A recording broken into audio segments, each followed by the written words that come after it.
I was humiliated in front of 30 relatives when my father grounded me like I was still a reckless child.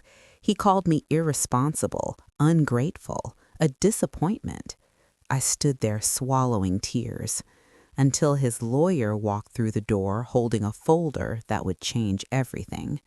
By the end of that night, the truth didn't just clear my name, it shattered the image of the man I thought my father was. Before I begin, if you've ever lived through betrayal like this, please like, leave a comment, and subscribe to my YouTube channel. I was 32 years old when my father grounded me in front of 30 relatives. Even saying that out loud still makes my chest tighten. It happened on a Sunday evening in late October at my grandmother's 75th birthday dinner. The entire family was there. Uncles, aunts, cousins I hadn't seen in years, their kids running between folding chairs in the backyard. Strings of yellow lights were draped across the fence. There was the smell of grilled chicken, sweet tea sweating in plastic cups, and my grandmother's favorite peach cobbler cooling on the kitchen counter. From the outside, we looked like the kind of family people envy. On the inside, we were held together by silence and my father's temper. My dad has always believed that respect meant obedience. He's a retired Army colonel, the kind of man who still irons his jeans and expects everyone to sit up straight at the dinner table. Growing up, there were rules for everything: how to speak, how to dress, how to breathe without wasting space. I was the oldest of three, which meant I was the example. If I succeeded, it was expected. If I failed, it was remembered forever. But I thought by 32, things would be different. I had my own apartment. I worked as a financial analyst at a mid-sized firm downtown. I paid my own bills. I hadn't asked my father for money in over a decade. We weren't close, but we were civil, or at least I believed we were. That Sunday, I arrived early to help set up tables. My younger sister, Mariah, was already there, tying balloons to the gate. She smiled when she saw me, but it was tight, nervous. "You talked to Dad lately?" she asked quietly. "Not since last week," I said. "Why?" She hesitated. "He's been in a mood." That wasn't new. I brushed it off and went inside to hug my grandmother. She held my face in her hands the way she used to when I was little and told me I looked tired. I told her work had been busy. I didn't tell her that the busy was actually stress from an internal audit at my firm, an audit I was leading. By the time everyone arrived, the backyard was full. My father stood near the grill, commanding the space without trying. He has that presence, broad shoulders, gray at the temples, eyes that miss nothing. When he saw me, he gave a single nod. That should have warned me. Dinner started peacefully enough. People laughed. My uncle told his usual stories about his failed food truck business. The kids were chasing each other with glow sticks. I remember thinking, maybe tonight will just be normal. Then my father stood up and tapped his glass with a fork. The sound cut through the chatter like a blade. "He have something to address," he said. At first, I assumed he was about to toast Grandma. Instead, he turned to me. "Ethan," he said, my name heavy in his mouth, "would you like to explain to everyone why I received a call from the bank on Friday?" The backyard went silent. I felt 30 pairs of eyes shift toward me. "I don't know what you're talking about," I said carefully. His jaw tightened. "Don't play dumb. The investment account in your name, the one I co-signed when you were 22. My stomach dropped. That account. 10 years ago, when I just graduated college, my father had insisted on helping me learn responsibility. He'd co-signed a modest investment account with a small starting fund, his money technically, but placed in my name. Over time, I'd managed it carefully. It had grown. I rarely touched it. "Dad," I said slowly, "that account's fine." "Fine?" he barked. "It's nearly empty." A ripple of whispers moved through the tables. "That's not possible," I said, my voice unsteady now. So now you're saying the bank is wrong, he barked. I'm saying I didn't do it. He stepped closer, his presence towering even from across the patio. You've always had a problem admitting mistakes, Ethan, always too proud. I didn't touch the account, I repeated, my heart pounding so loudly I could barely hear myself. And then he did something that made my humiliation complete.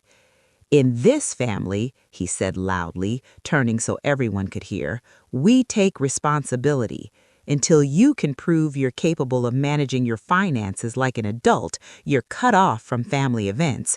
And since that account involves my name, you will hand over control immediately. Cut off. Grounded. At 32? A few cousins exchanged uncomfortable looks. My aunt stared at her plate. My grandmother looked confused, hurt. I felt like I was 12 again, standing in the living room while he lectured me for getting a B in math. You're embarrassing me, he added, quieter now, but somehow sharper. I didn't do this, I said, my voice cracked despite my effort to steady it. Enough, he snapped.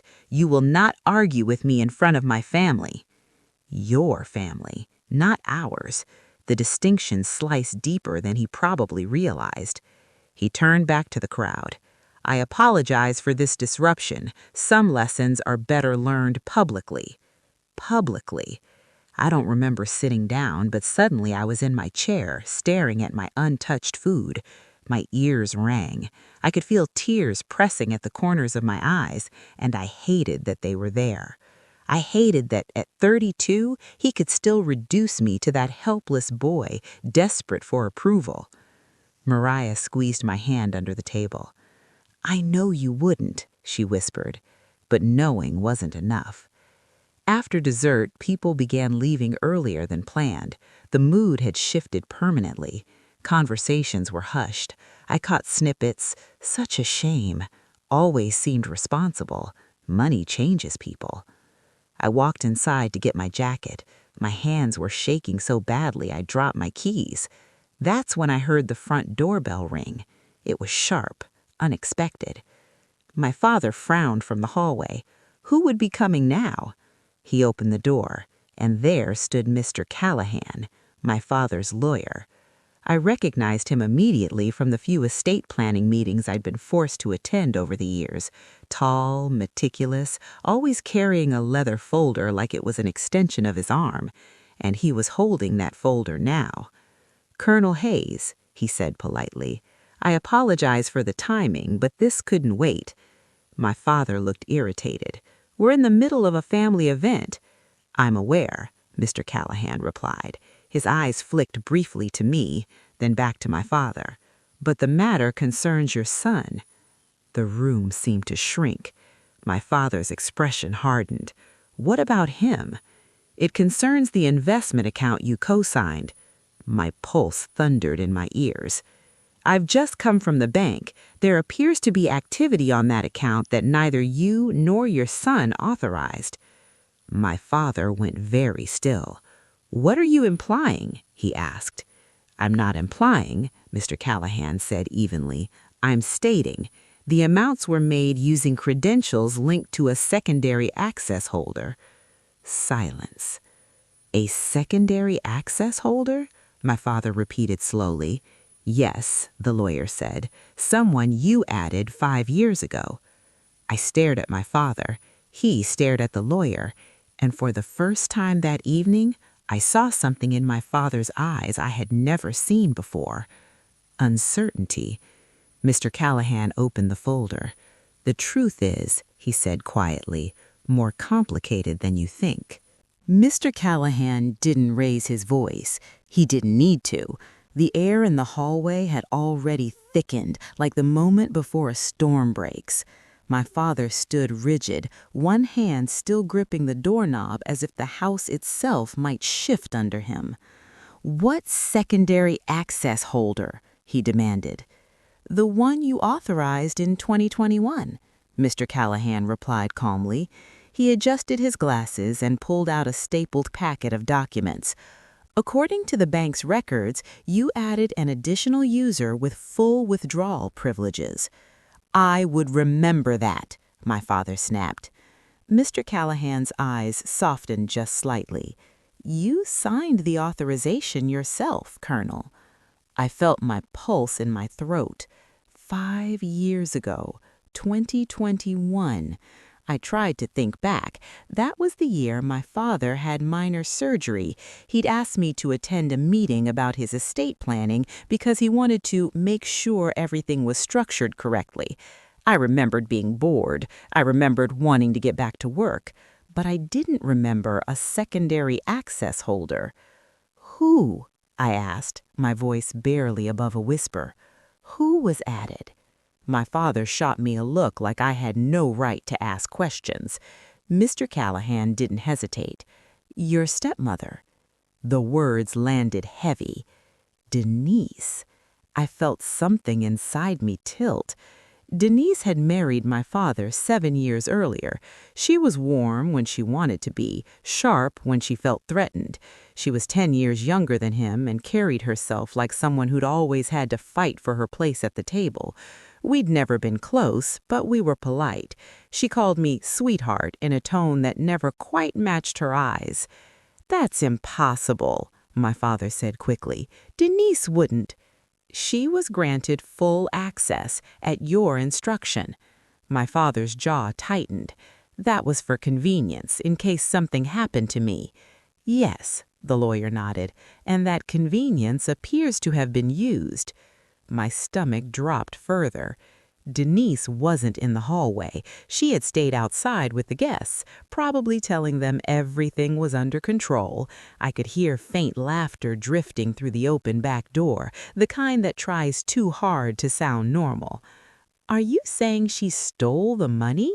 I asked. Mr. Callahan chose his words carefully. I'm saying the withdrawals were executed through her login credentials. The IP address traces back to this residence. My father's face lost color. That's not proof, he said, but there was a crack in his certainty now. It's strong evidence, and there's more. He flipped another page. 3 of the transfers were routed into an account under a limited liability company. The company is registered solely under Denise Hayes. The silence that followed felt suffocating. I leaned back against the wall because my legs suddenly didn't trust me. Outside, I heard the scrape of a chair, a cousin calling goodbye. The world was moving on while ours stood suspended. My father ran a hand over his face. I had seen that gesture before, usually when he was trying to process something that didn't align with his understanding of control. She told me she was starting a small interior design consultancy, he muttered. I thought she was funding it with her own savings. Mr. Callahan didn't respond to that. He simply held the folder steady. You accused your son publicly, he said gently. I felt it necessary to intervene before this escalated further. The weight of those words settled into my chest. Publicly. My father slowly turned to look at me. For the first time that night, he didn't look angry. He looked unsure. I wanted to feel vindicated. I wanted to feel relief. Instead, I felt hollow. Because this wasn't just about money anymore. It was about trust, about the way he had so easily believed the worst of me. Ethan, he said, my name no longer sharp but strained. I didn't know. I know, I replied automatically. But that wasn't entirely true. He hadn't known about Denise's withdrawals, but he had known how quickly he was willing to humiliate me. The back door creaked open and Denise stepped inside, smiling that polished smile she used in front of extended family. Is everything all right? She asked lightly. People are starting to leave. Her eyes landed on Mr. Callahan, and in that split second I saw it. The flicker, a flash of recognition and something like panic. Denise, my father said slowly, we need to talk. Her smile faltered just a fraction. About what? Mr. Callahan stepped forward. "Ma'am, I've just come from the bank regarding the Hayes investment account." She blinked. "Oh?" "The account shows multiple withdrawals made under your credentials." For a heartbeat, she didn't react. Then she laughed, a short, incredulous sound. "That's ridiculous. I wouldn't even know how to log into that." "The login history suggests otherwise," Mr. Callahan said calmly. My father's gaze never left her face. "You told me you hadn't touched it," she quietly said. "Because I haven't. Maybe Ethan gave me access years ago and forgot." The audacity of that made my head spin. "I never gave you access," I said firmly. "Dad did."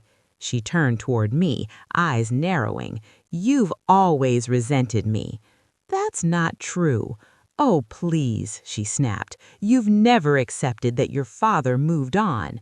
"This isn't about that," I said. "This is about $48,000. The number hung in the air. 48,000. That's how much had been withdrawn over 6 months. Nearly empty, my father had said. Denise's composure began to crack.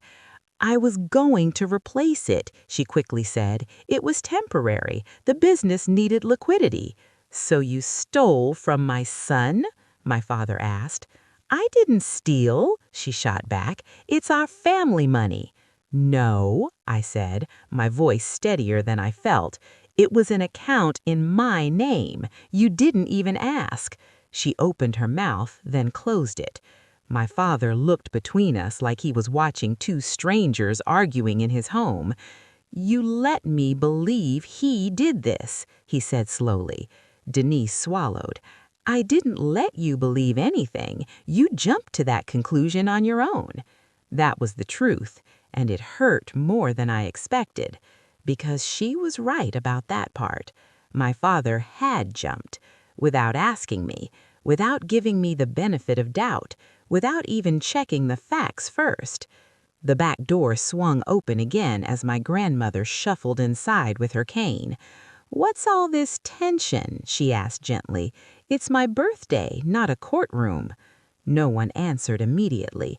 Mr. Callahan cleared his throat. "Ma'am, there appears to have been a misunderstanding regarding a financial matter." Grandma looked at me. "Did you do something foolish?" The question was soft, but it still stung. "No, Grandma," I said quietly. "I didn't do anything." She studied my face for a long moment, then nodded. "I believe you." 3 words, so simple, so freely given. My father closed his eyes briefly. Denise crossed her arms. "I said I was going to put it back." "With what?" I asked. "The business isn't even profitable yet."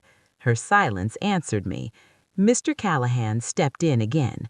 "Colonel, we can address restitution and legal exposure tomorrow. For now, I strongly recommend de-escalating this in front of your extended family." Legal exposure. The phrase seemed to echo in the hallway. My father straightened slowly, regaining some of that familiar rigidity. "This conversation is not finished," he said to Denise. Then he turned to me.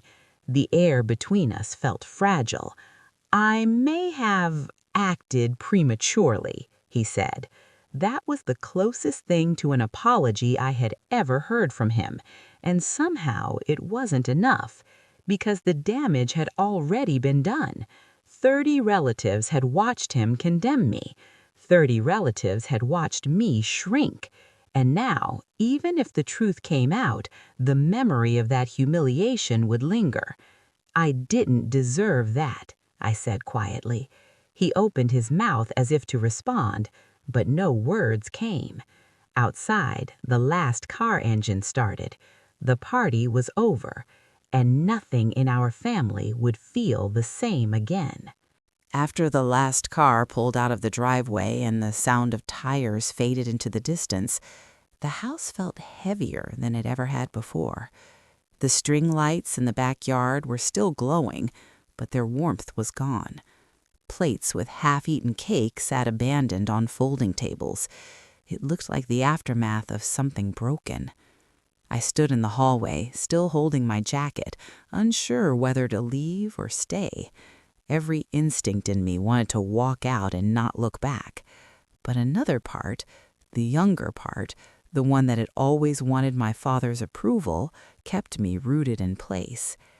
My grandmother had been escorted into the living room by Mariah. Denise disappeared into the kitchen without another word. That left just me, my father, and Mr. Callahan, standing in a silence that felt almost surgical.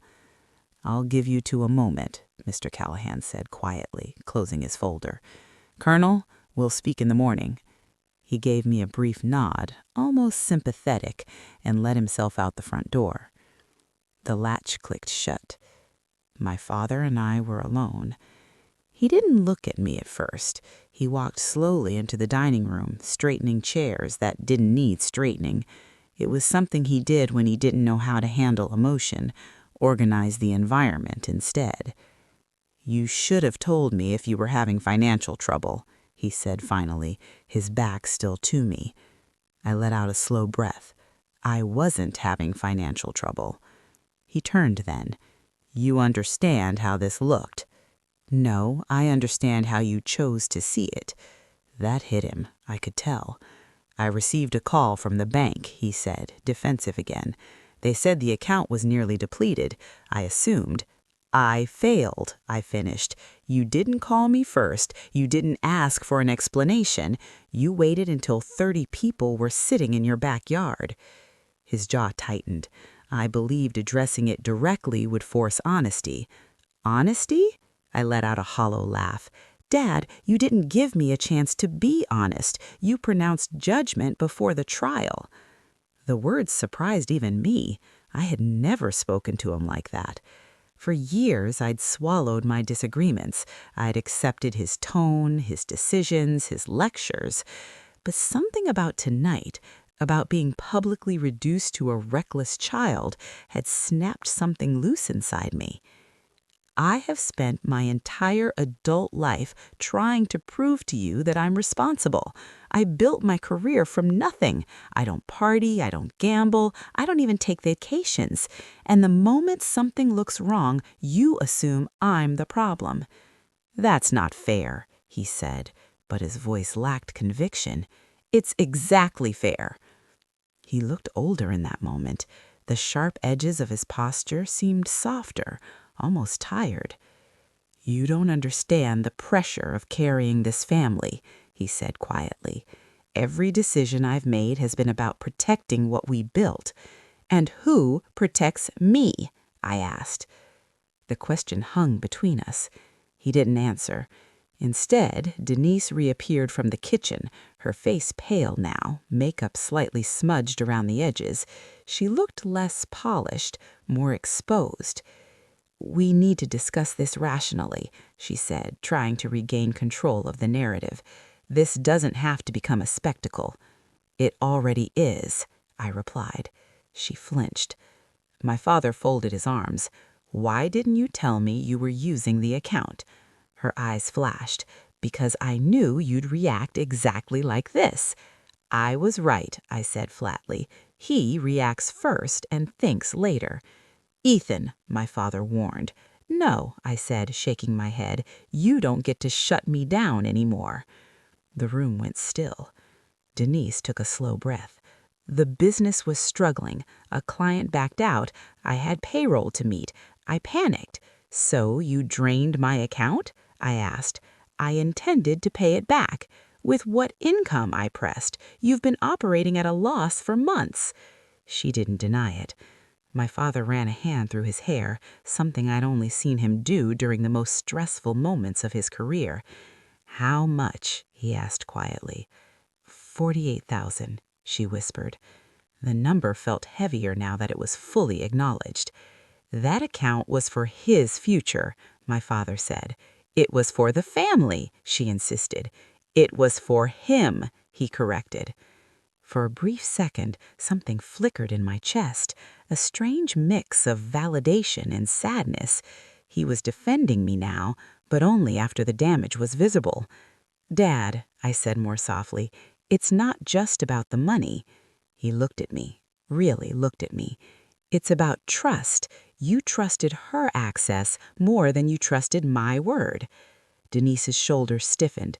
"That's unfair." "No, what's unfair is being called irresponsible in front of our entire family when I did nothing wrong." My father's eyes lowered. Silence settled again. Finally, he spoke. "I was wrong to handle it the way I did." The words were quiet, measured, difficult. It wasn't a dramatic apology. It wasn't wrapped in emotion. But it was something. "I won't excuse it," he added. For a moment, I didn't know how to respond. I had imagined this scenario differently, more explosive, maybe more satisfying. But standing there, watching the strongest man in my childhood struggle with his own misjudgment, I didn't feel triumph. I felt tired. Denise shifted uneasily. "So what now? Are you going to press charges?"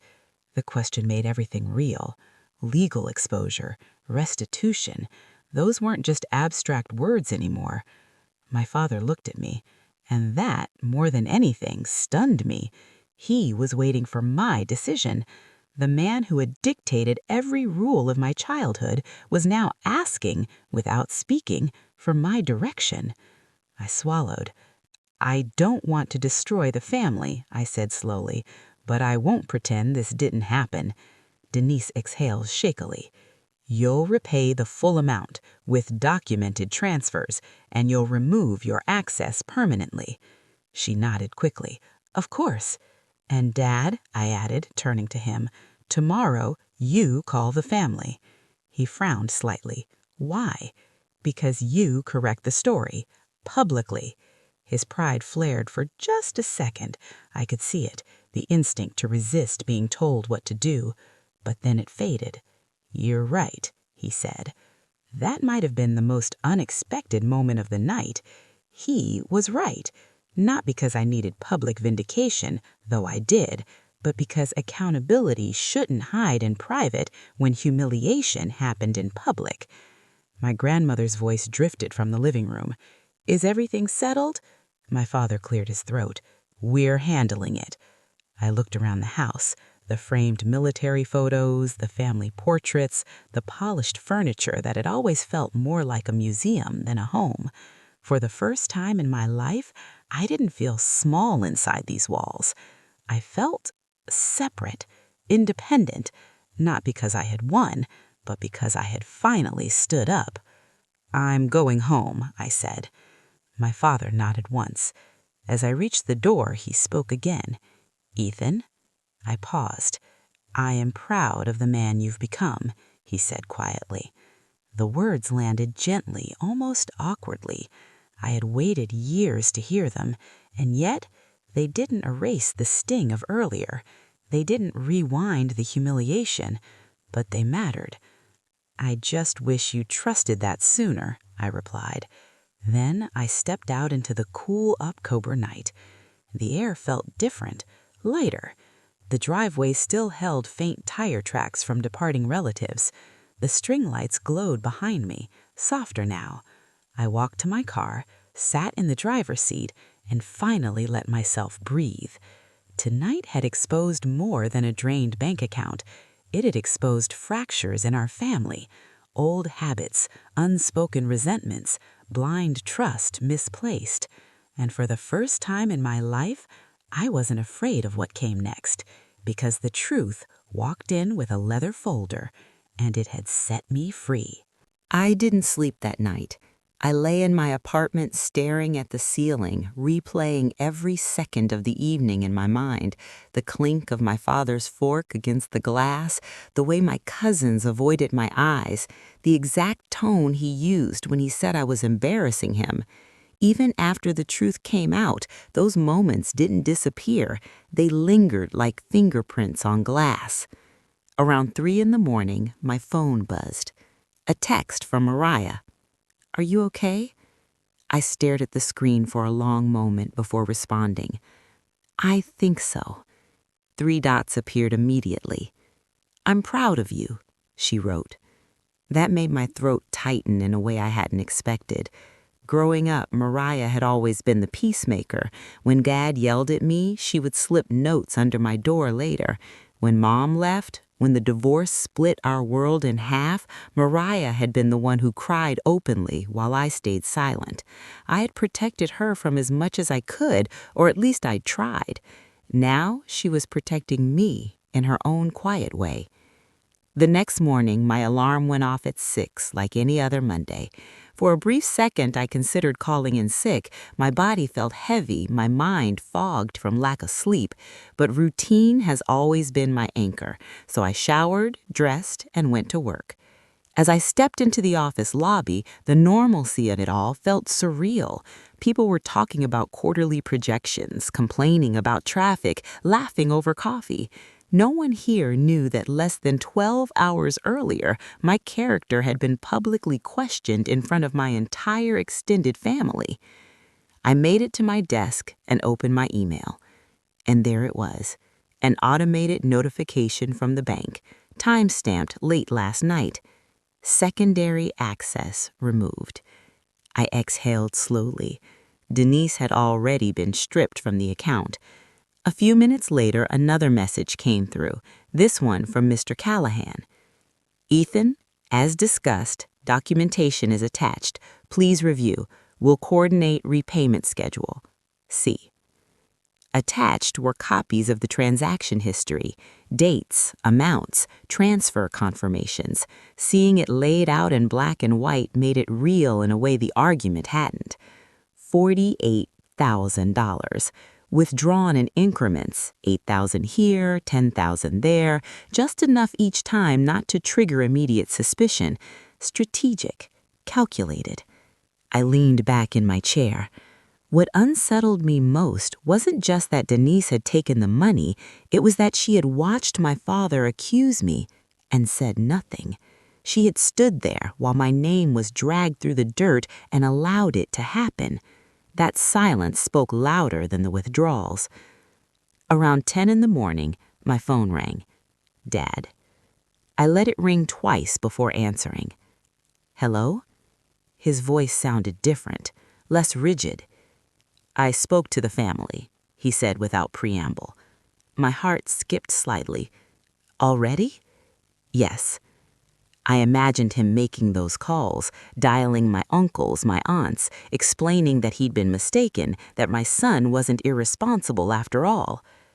"What did you say?" I asked. "The truth, that the withdrawals were unauthorized, that I acted hastily, that you were not at fault." There was a pause. "And?" I pressed gently. "And I apologized." The word felt unfamiliar coming from him. "Thank you," I said quietly. "I should have called you first, before last night." "Yes," I agreed. Another pause. "I've also scheduled a meeting with Denise and her accountant this afternoon. We will determine how to liquidate her business assets to begin repayment." There was steel back in his voice now, controlled, focused. Part of me felt sympathy for Denise. Another part remembered the look on her face when she tried to redirect blame towards me. "You don't have to handle it alone. It's my account. It's my responsibility," he said firmly.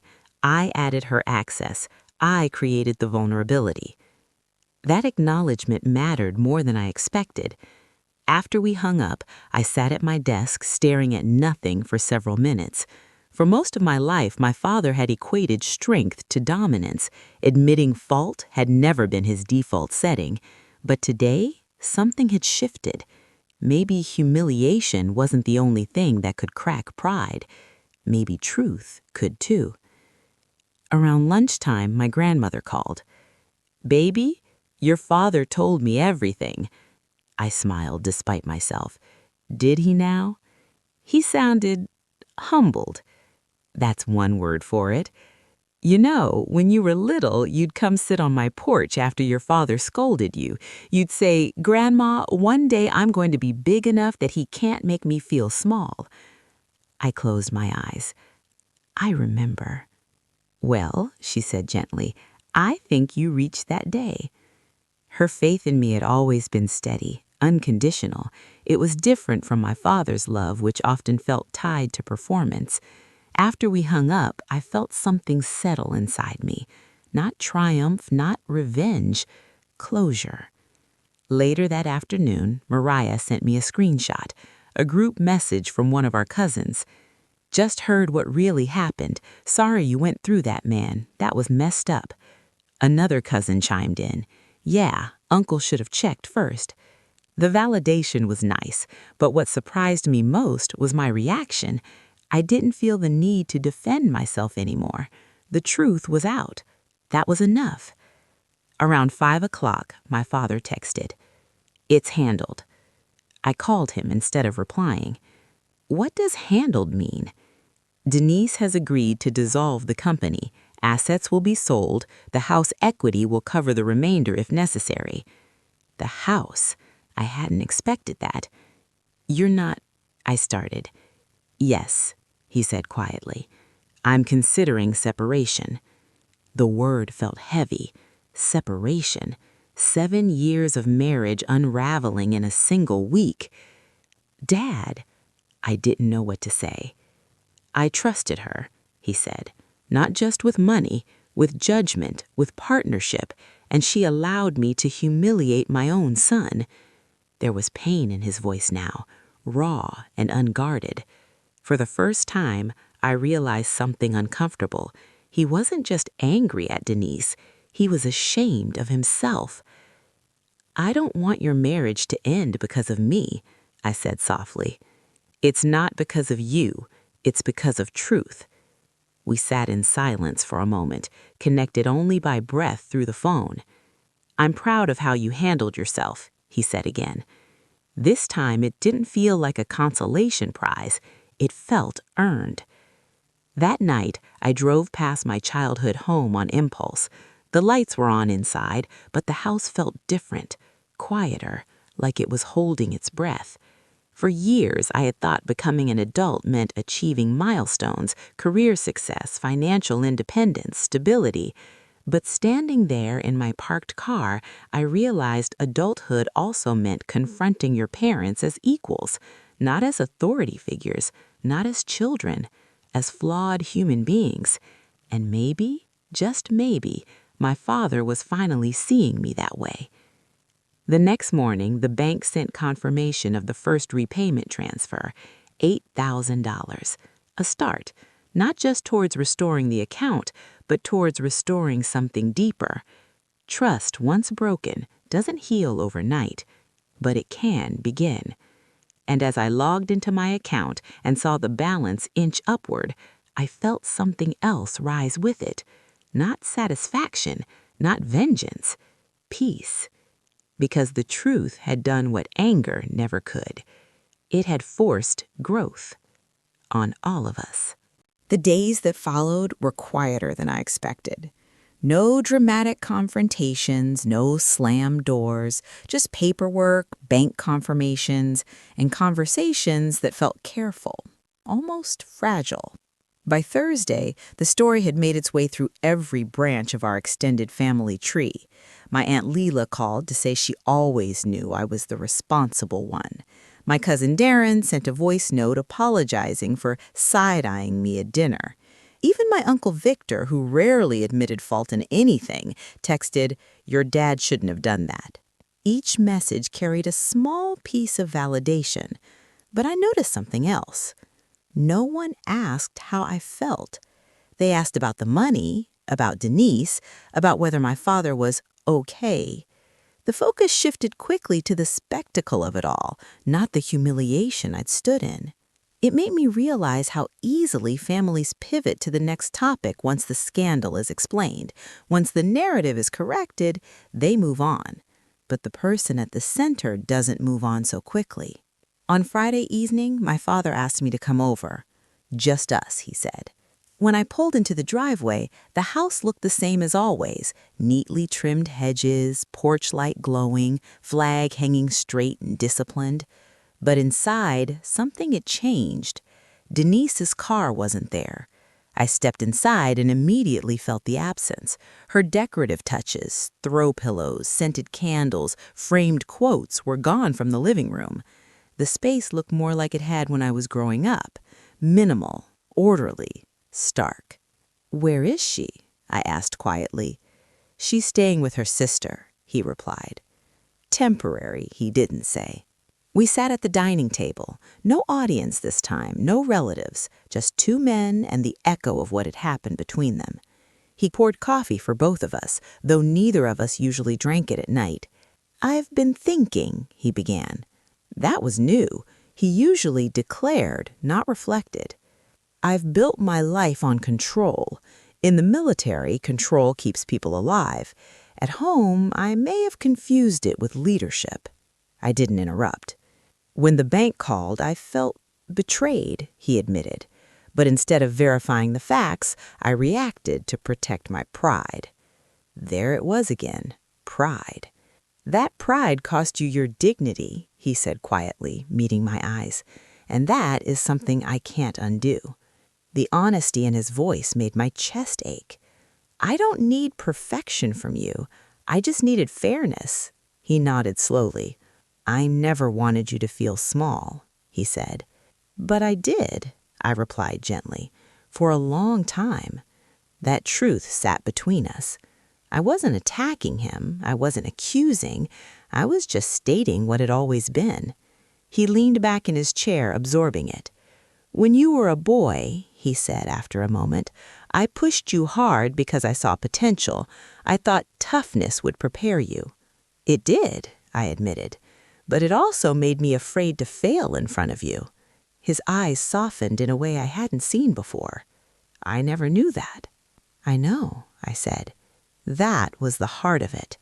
So much of our conflict had never been about intention. It had been about impact. He cleared his throat. "Denise admitted she froze when I confronted you publicly. She said she panicked." "She didn't look frozen," I said quietly. "She looked relieved." He didn't argue. "The marriage is over," he said simply. The finality in his tone surprised me. "Are you sure?" I asked. "Yes." Not because of the money, I could tell, but because of what the silence had revealed. She watched me tear down my son and let it happen. That betrayal cut him deeply. For the first time, I saw him not as the unshakable authority figure of my childhood, but a man who had misjudged both his spouse and his son on the same night. "Dad," I said carefully, "I don't want you alone because of this." "I won't be alone," he replied. "I have my children." The way he said it, plural, felt intentional. After a long pause, he reached into his jacket pocket and pulled out something small, a folded piece of paper. "I wrote something," he said awkwardly, "for you." My father did not write letters, he issued memos. I unfolded it slowly. His handwriting was precise, almost rigid. "Ethan, I failed you publicly. That is my burden to carry. You stood with integrity when I did not. I am proud of your character, not because you proved me wrong, but because you remained steady when I was not. I will spend the rest of my life earning back the trust I jeopardized. Dad." I read it twice. The words weren't poetic, they weren't dramatic, but they were real, and that mattered more. "I don't need you to spend the rest of your life earning anything. I just need you to see me." He nodded. "I do," he said. For the first time, I believed him. We talked for another hour about practical things, about payment timelines, about how to explain the separation to extended family without turning it into gossip. It felt normal, balanced, adult. When I stood to leave, he surprised me again. He hugged me. Not the stiff, obligatory pat on the back kind, a real hug. Brief, but sincere. I didn't realize how much I'd needed that until it happened. Driving home, I felt something loosen inside me that had been tight for decades. The next week, Denise transferred another payment, $16,000 this time. Her business assets were being liquidated quickly. I didn't celebrate it.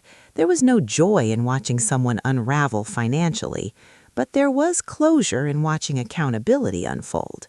On Sunday, my grandmother invited both me and my father over for lunch. No drama, no speeches, just collard greens, cornbread, and quiet understanding. At one point, she looked at my father and said, "You raised a good man."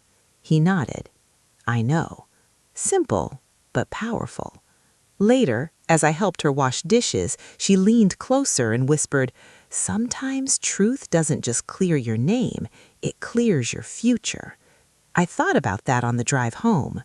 For years, I had defined myself against my father's expectations, trying to exceed them, trying to avoid disappointing him. But now, I wasn't living under his shadow. I was standing beside him. Not because he gave me permission, because I claimed that space. And maybe that was the real grounding that happened that night. Not the punishment he tried to hand down, but the grounding of truth, the grounding of adulthood, the grounding of finally melting who I was independent of his approval. The account balance would recover, the marriage would end, the family would move forward. But the most important shift had already taken place. My father no longer saw me as a reckless boy who needed discipline. He saw me as a man who deserved respect. And that truth was worth more than $48,000. 2 weeks after the birthday dinner, the official separation papers were filed. I didn't find out from my father. I found out from Denise. She called me on a Wednesday evening, just as I was finishing dinner. Her name lit up my phone screen, and for a moment I considered letting it go to voicemail, but something told me to answer. "Hello?" There was a pause on the other end. Then her voice, smaller than I'd ever heard it. "I suppose I owe you more than money." I didn't respond immediately. "I never meant for it to spiral the way it did," she continued. "When your father confronted you, I panicked. I thought if I stayed quiet, I could fix it later." "You let him tear me down," I said calmly, not angrily, just stating fact. "I know." Silence settled between us. "You have to understand," she said. "Your father doesn't leave space for weakness. I've spent 7 years trying to prove myself to him." The word struck something in me. 7 years, trying to prove herself. It sounded painfully familiar. "That doesn't excuse what you did," I said gently. "I know," she repeated. "I'm not asking for forgiveness. I just didn't want you thinking I hated you." I thought about the subtle tension that had always existed between us, the polite smiles, the careful conversations, the unspoken competition for my father's approval. "I don't think you hated me," I said after a moment. "I think you needed him to believe you were competent, and blaming me was easier than admitting you were struggling." Her breath hitched slightly. "That's probably true," she admitted. We spoke for another few minutes about logistics, about repayment schedules. She told me she was moving in with her sister permanently. The business was gone. The dream she'd built around it had collapsed under the weight of one bad decision. "I'm sorry," she said before hanging up. This time, it sounded real. After the call ended, I sat quietly for a long while. Anger is loud, but understanding is quieter.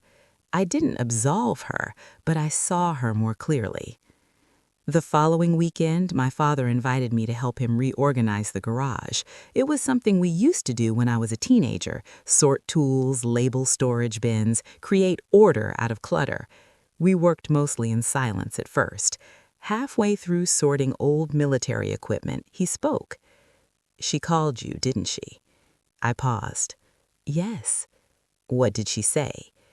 "That she panicked, that she was trying to prove herself." He gave a short nod. "She always felt like an outsider in this family." "Did you ever tell her she wasn't?" I asked. He didn't answer right away. "I assumed she knew," he said finally. I almost smiled. Assumptions. They'd nearly destroyed all of us. "Dad," I said carefully, "you can't expect people to feel secure without saying it." He leaned against the workbench, thinking. "You're right," he admitted. It still amazed me how often those words came now. Later that afternoon, as we were stacking old photo albums into a plastic container, one slipped open. A picture slid out onto the concrete floor. It was of me at 12 years old, standing stiffly in a too-big suit at some awards ceremony. My father stood beside me, hand firm on my shoulder, pride obvious in his posture. "I remember that," he said softly. "You won the academic decathlon." "I made you practice speeches for weeks," I said. "I wanted you prepared." "I was terrified of messing up," I admitted. He looked at the photo for a long moment. "I thought fear would sharpen you," he said quietly. "I didn't realize it might shrink you." That might have been the most honest thing he'd ever said. We put the photo back carefully. By the end of the day, the garage looked immaculate, but more importantly, the air between us felt lighter. The first full repayment came through 3 weeks later. The account balance was restored completely. I stared at the numbers on the screen, feeling a strange sense of finality. The financial wound was closed, but the emotional one had healed in a different way. A few days after that, my father called again. "I've been asked to speak at a veterans leadership seminar next month," he said. "That's great," I replied. "They want me to talk about decision-making under pressure." I sensed where this was going. "I'm considering telling them about what happened," he continued. I was silent. "About reacting without verifying, about pride clouding judgment, about publicly correcting mistakes." That surprised me. "You'd share that?" I asked. "Yes." "Why?" "Because leadership isn't about being infallible," he said slowly. "It's about accountability." Hearing him say that felt surreal. "I think that would mean a lot," he said. "It would mean a lot more if you were there," he added. The invitation caught me off guard. "You want me to attend?" "Yes." I thought about it. A month ago, I would have hesitated. I would have worried about being put on display again. But now it felt different. "I'll be there," I said. The night of the seminar arrived quickly. The auditorium was filled with veterans, business leaders, young cadets. My father stood at the podium in his crisp suit, posture still commanding. But when he began speaking, his tone was different, less rigid, more human. He talked about structure, about discipline, but then he shifted. "There was a moment recently when I failed as a leader in my own home." The room grew quiet. He described receiving incomplete information, described reacting in anger, described humiliating someone he loved because he chose pride over patience. He didn't use my name, but I didn't need him to. "And when the truth came," he continued, "I had 2 options, defend my ego or admit I was wrong." He looked directly at me in the audience. I chose accountability. There was no dramatic applause in that moment, just a quiet, respectful stillness. After the speech ended, several attendees approached him. Some thanked him for his honesty. Others shared their own stories of reacting too quickly. As we walked out of the auditorium together, he glanced at me. "Was that adequate?" he asked. I smiled. It was more than adequate. We stood in the parking lot under the cool evening sky. "You know," he said thoughtfully, "when I grounded you that night, I thought I was teaching you responsibility." I raised an eyebrow slightly. "But it was you who taught me," he finished. The irony of it made us both laugh softly. Life has a way of flipping roles when you least expect it. I drove home that night feeling something I hadn't felt in a long time. Not just respected, but equal. The boy who once sat on Grandma's porch wishing to feel big enough had finally grown into that space. Not because he fought, not because he rebelled, but because he stood firm in truth. And sometimes that's the strongest thing a person can do. About a month after the seminar, something unexpected happened. The story circled back. Not in a dramatic, explosive way, but in a quiet knock on my apartment door on a Saturday morning. I wasn't expecting anyone. I had just finished cleaning, music playing softly in the background, sunlight filtering through the blinds. When I opened the door, I was surprised to see my Uncle Victor standing there, hands tucked awkwardly into his jacket pockets. He was not the sentimental type. "Can I come in?" he asked. "Sure." He stepped inside slowly, glancing around like he hadn't been in an apartment in years. "I won't take long," he said, sitting on the edge of my couch. "I just wanted to say something." I waited. That night at your grandma's birthday, when your dad called you out, I believed him. The honesty caught me off guard. "I didn't say anything," he went on, "but I believed you messed up, and I judged you for it." I nodded slowly. "When the truth came out," he said, clearing his throat, "it made me realize how quick I am to assume the worst, even about my own family." He looked uncomfortable admitting it. "I'm sorry," he said. It wasn't dramatic, it wasn't tearful, but it was sincere. "Thank you," I replied. After he left, I sat quietly for a while thinking. Apologies ripple. One act of accountability creates space for others to confront themselves. Over the next few weeks, small conversations like that continued. A cousin admitting she'd whispered about me, an aunt confessing she'd wondered if I'd developed a secret gambling problem. Each admission stung a little, but each one also reinforced something important. The truth had exposed more than Denise's withdrawals. It had exposed how fragile reputations can be, even within family, and how quickly people attach narratives to silence. Meanwhile, my father and I began developing a rhythm that felt new. He called me not to instruct, but to ask. He invited me over not for lectures, but for dinner. One evening, as we sat across from each other at his kitchen table, he said something that stayed with me. "You know," he began, stirring his tea, "I always thought authority earned respect." I raised an eyebrow slightly. "But I'm learning," he continued, "that respect given freely is far more powerful." I didn't gloat. I didn't remind him how long I'd waited for that realization. I just listened. Denise finalized the sale of her remaining assets that same week. The divorce proceedings moved quickly. There were no drawn-out battles, no dramatic courtroom scenes, just paperwork, signatures, quiet conclusions.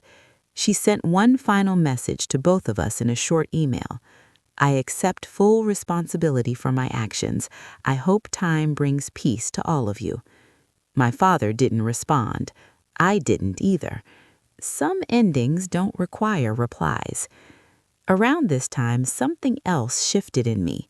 For years, I had structured my life around proving something to my father, to myself, maybe even to the world.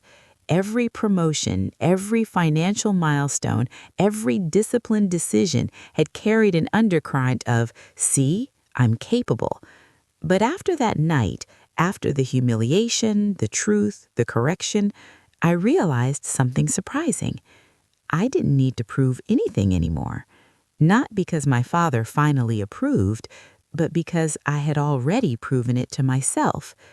One evening, I found myself sitting on my apartment balcony, watching the city lights flicker on one by one. I thought about 12-year-old me in that oversized suit, about 22-year-old me opening that investment account, about 32-year-old me standing in a backyard fighting to keep his voice steady. Life had a strange symmetry. The very account meant to teach responsibility had become the stage for the greatest lesson of all. Not for me, for my father. A week later, my grandmother invited the whole immediate family over again. "Just dinner," she insisted, "no speeches." When I walked in, the energy felt lighter than it had in months. My father was already there, helping her carry dishes from the kitchen. Mariah was setting the table. There were no whispers, no tension, just warmth. Halfway through the meal, Grandma tapped her fork against her glass. Now, this time I actually am making a toast. We all laughed softly. To truth, she said, because it may hurt at first, but it always makes room for something better. She looked directly at my father, then at me. To growth, she added. We clinked glasses gently. Later that night, as we were clearing plates, my father pulled me aside. "I've been reviewing my estate documents," he said. I sighed lightly. "Dad—" "Relax," he said, almost amused. "Not like that." He handed me a copy. "I've made you sole executor." I stared at the paper. "That's a big responsibility." "Yes," he agreed, "and you're more than capable." It wasn't about money. It was about trust. The very thing that had cracked open that October night was now being reinforced intentionally. "I won't let you down," he replied. "I know," he replied. And that felt different from when he used to say it years ago. Back then, it sounded like expectation. Now, it sounded like confidence. Driving home that night, I realized something subtle but powerful. The humiliation that once felt unbearable had become the turning point. If the lawyer hadn't walked in, if the truth hadn't surfaced, if the accusation had gone unchallenged, our family might have continued in that same rigid pattern, authority unquestioned, silence mistaken for respect. But instead, something broke open. Not perfectly, not without pain, but honestly. A few days later, Mariah called me. "You seem lighter," she observed. "I feel lighter," I admitted. "Do you forgive him?" she asked gently. I thought about it. I don't think I ever hated him. I just needed him to see me. And now? Now he does. Forgiveness, I realized, isn't about erasing what happened. It's about choosing not to let it define the future. And I wasn't defined by that backyard humiliation anymore. I was defined by how I stood in it. Calm, steady, truthful. And sometimes that's enough. Winter came quietly that year. The kind of winter that doesn't storm in, but settles.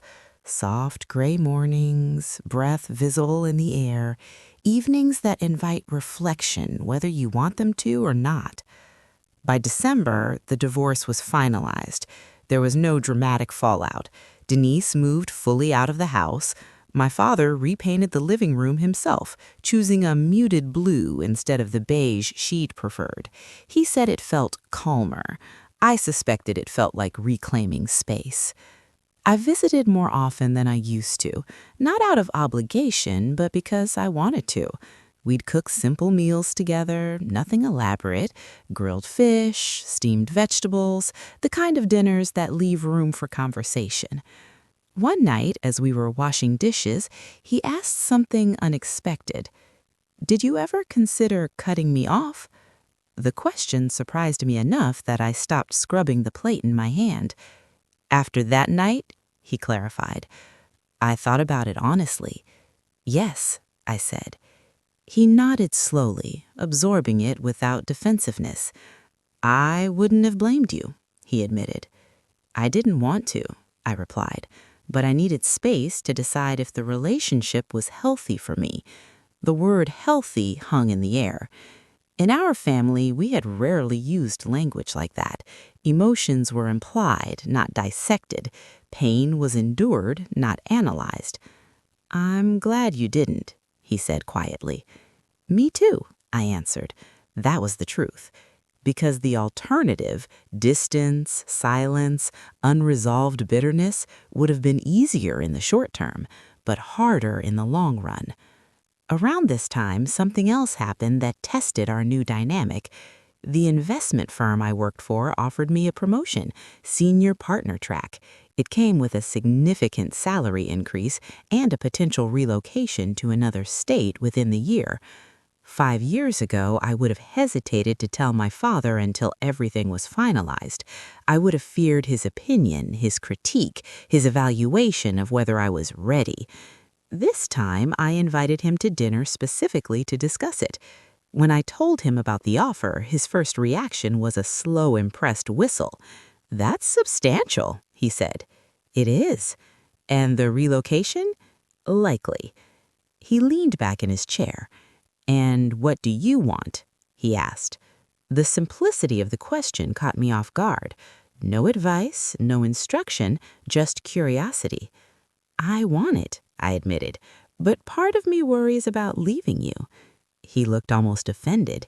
"Ethan," he said, firmly, "your life is not an extension of mine." I smiled faintly. "That's a new sentence from you." He replied, "I'm learning."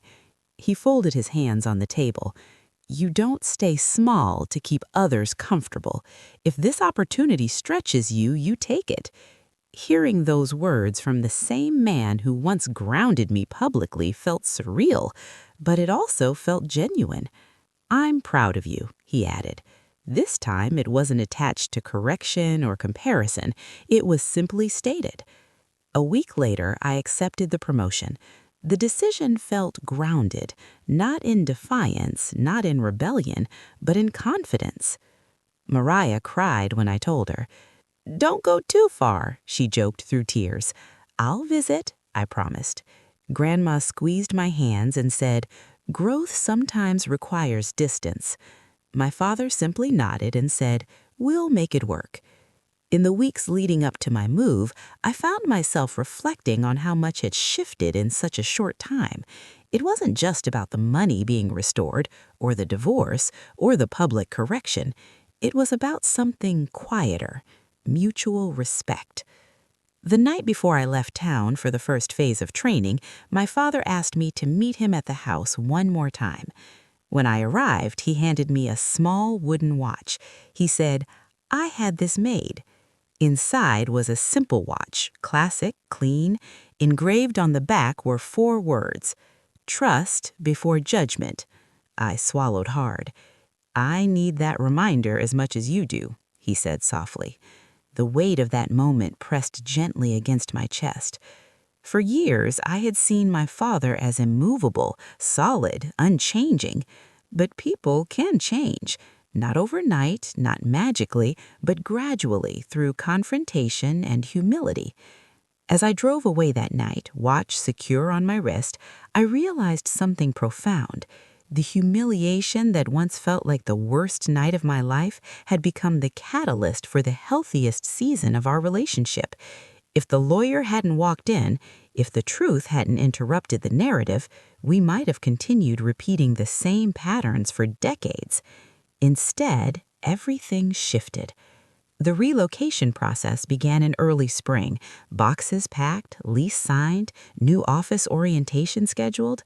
On my last evening in town before the official move, my father came over to my apartment for dinner.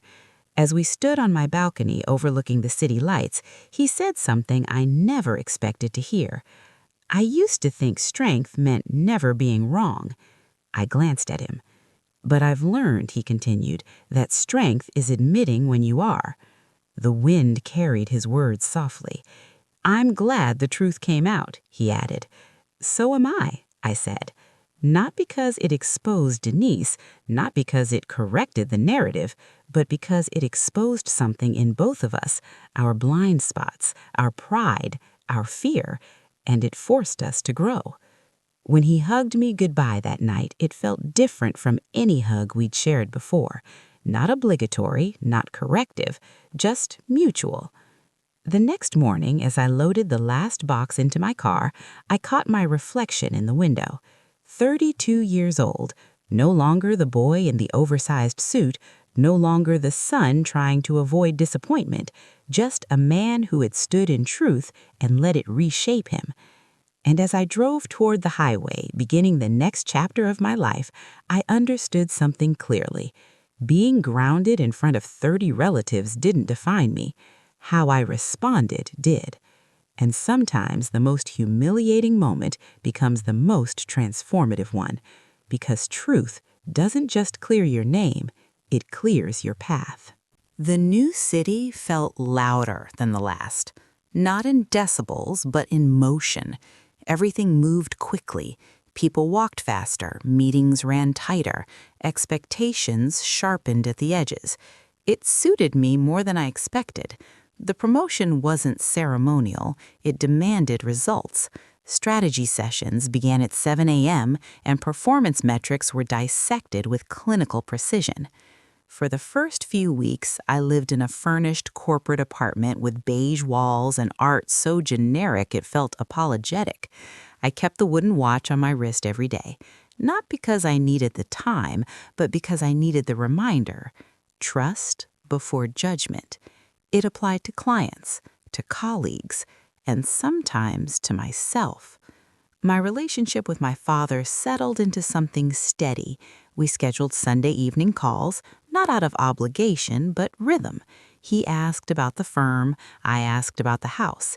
He'd started volunteering twice a week at a local financial literacy nonprofit, teaching budgeting basics to high school students. "I'm trying to invest in people before they make the mistakes I did," he said once. There was no self-pity in his voice, just clarity. One Sunday, about 3 months after my move, he surprised me. "I ran into Denise," he said casually. I paused. "How is she?" He exhaled slowly.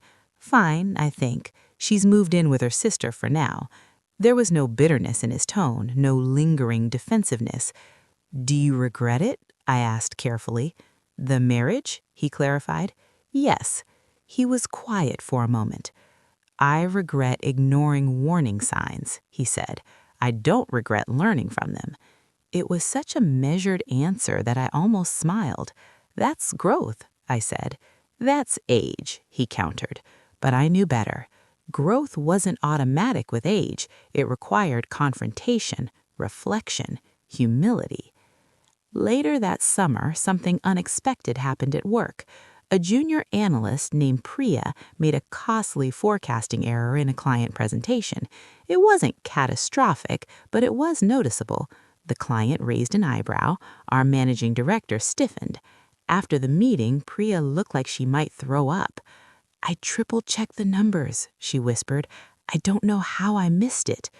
The old version of my father, the version I had grown up with, would have addressed it publicly, corrected her sharply to reinforce standards.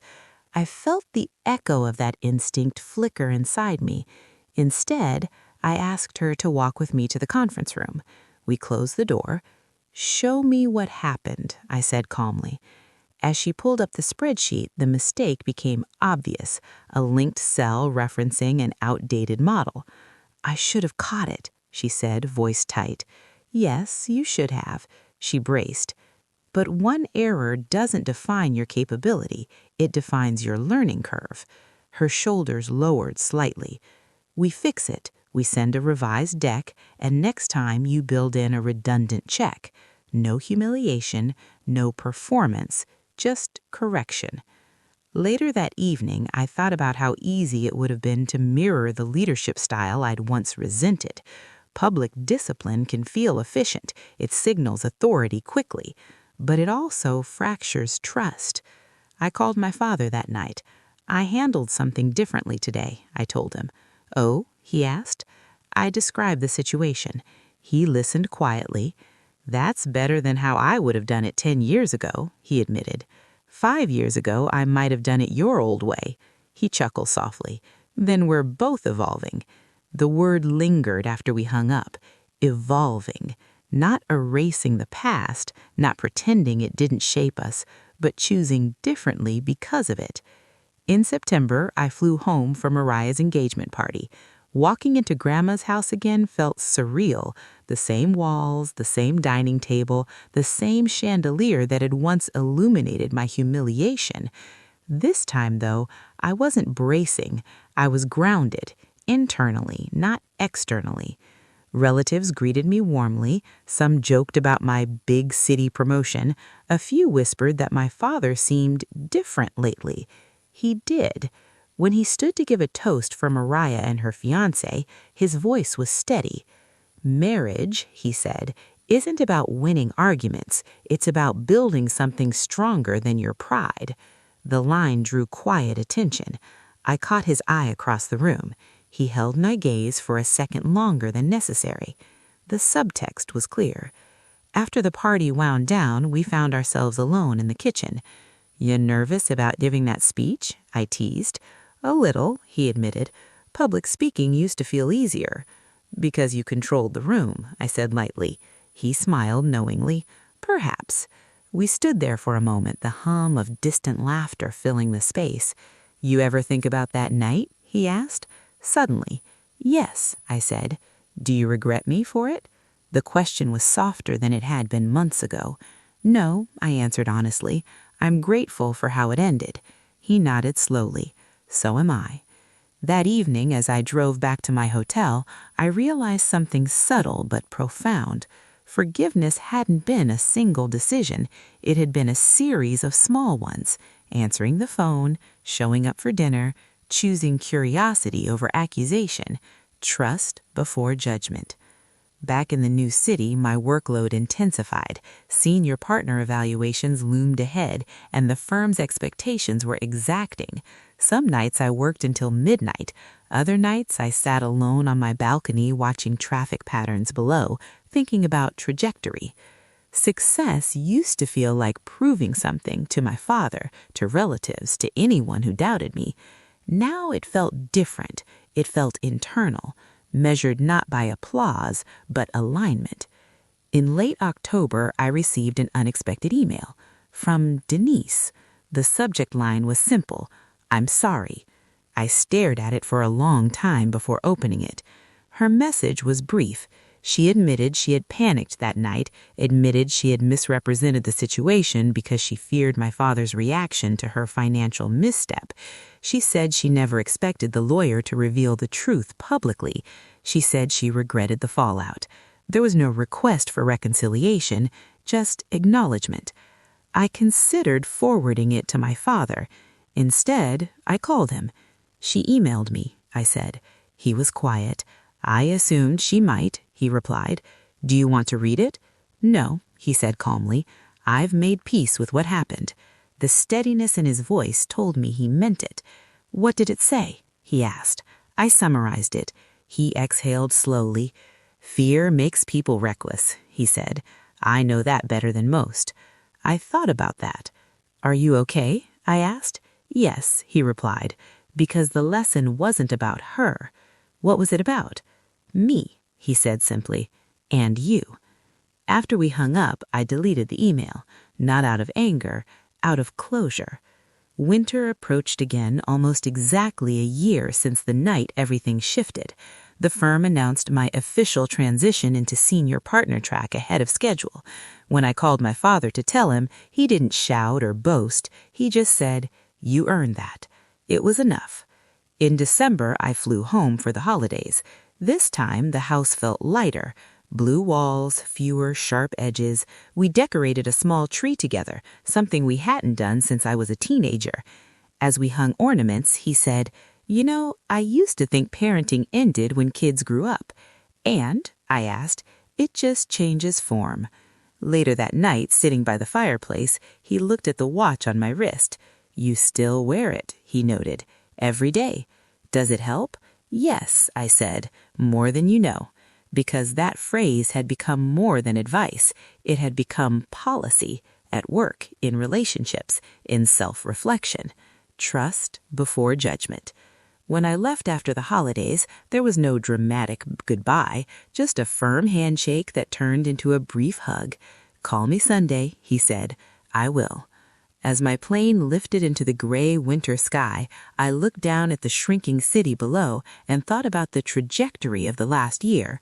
A public grounding, a lawyer's interruption, a marriage dissolved, a relationship rebuilt, a career accelerated. None of them had unfolded the way I would have planned. But maybe that was the point. Control is often an illusion. Character isn't. And when truth interrupts a false narrative, it doesn't just defend your name, it reveals who you're capable of becoming.